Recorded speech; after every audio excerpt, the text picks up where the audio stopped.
চীন সফর শেষে দেশে ফিরেছেন জামায়াতে ইসলামীর আমির ডাক্তার শফিকুর রহমানের নেতৃত্বে দলটির ৮ সদস্য বিশিষ্ট প্রতিনিধি দল।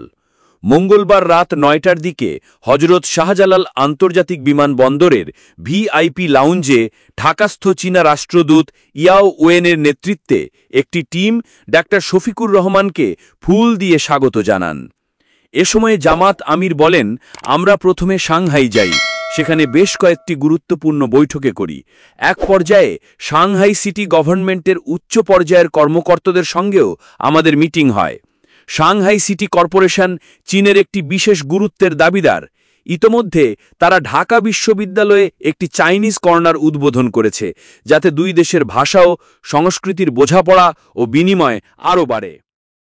His Excellency, Ambassador of People's Republic of China and his colleagues here, আমার সম্মানিত সহকর্মীবৃন্দ, জামাত ইসলামের কেন্দ্রীয় নেতৃবৃন্দ, ডেলিগেশনের সম্মানিত সদস্যবৃন্দ, উপস্থিত সাংবাদিক বন্ধুগণ এবং আমাদের সুধী শুভাকাঙ্ক্ষীবৃন্দ, আপনারা ইতিমধ্যেই জেনেছেন আমরা গত 10 তারিখ 5 দিনের সফরে বাংলাদেশ থেকে চীনের উদ্দেশ্যে রওনা করেছিলাম। আমি অত্যন্ত কৃতজ্ঞ, আমাদের দলের পক্ষ থেকে আমি কৃতজ্ঞতা জানাচ্ছি চাইনিজ অ্যাম্বাসেডারকে। তিনি তার দলবল নিয়েই সেদিন আমাদেরকে এইভাবেই বিদায় দিতে এসেছিলেন। আমাদের প্রতিনিধি দলটি প্রথমে সাংহাই আমরা যাই, সেখানে বেশ কয়েকটি গুরুত্বপূর্ণ সভায় আমরা মিলিত হই এবং এক পর্যায়ে সাংহাই সিটি গভর্নমেন্টের ঊর্ধ্বতন কর্মকর্তাদের সাথেও আমাদের বৈঠক হয়। ইতিমধ্যে তারা বাংলাদেশের ঢাকা বিশ্ববিদ্যালয়ে একটি চাইনিজ কর্নার ওপেন করেছে, যাতে দুই দেশের ভাষা এবং সাংস্কৃতিক বিনিময় বোঝাপড়া আরও বাড়ে।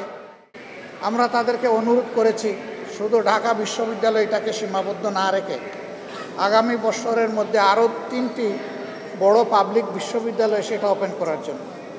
ঢাকার জাহাঙ্গীরনগর বিশ্ববিদ্যালয়, রাজশাহী বিশ্ববিদ্যালয় এবং চট্টগ্রাম বিশ্ববিদ্যালয়, আমরা এই 3টি বিশ্ববিদ্যালয়ের কথা বলেছি এবং তারা নীতিগতভাবে একমত হয়েছে।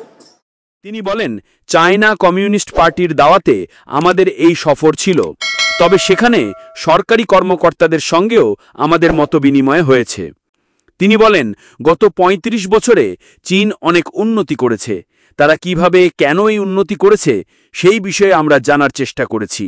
এই অভিজ্ঞতা কাজে লাগিয়ে আমাদের জাতি, বিশেষ করে আমাদের দল, বাংলাদেশের মানুষের ভাগ্য পরিবর্তনে কি করতে পারে সেগুলো আমরা বোঝার চেষ্টা করেছি। আমরা বিভিন্ন মিটিংয়ে অনুপ্রাণিত হয়েছি। থিঙ্ক ট্যাঙ্ক যেটা সরকারি, তাদের সাথেও আমাদের বৈঠক হয়েছে। তারা বাংলাদেশের ব্যাপারে অনেক কিছুই জানেন, কিন্তু আবার অনেক কিছু জানতেও চেয়েছে। আবার আমরাও চীন সম্পর্কে তাদের কাছ থেকে অনেক কিছু জানার সুযোগ পেয়েছি।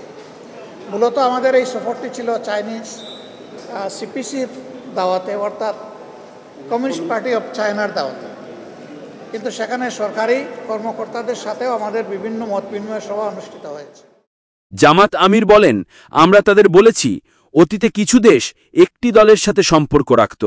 আমরা তাদের অনুরোধ করে বলেছি চীনের সম্পর্ক শুধু একটি দলের সঙ্গে নয়, সরকারের সঙ্গে সরকারের যেমন সম্পর্ক হবে তেমনি সরকারের সঙ্গে জনগণের সম্পর্ক হবে, আবার পার্টি টু পার্টি সম্পর্ক থাকবে।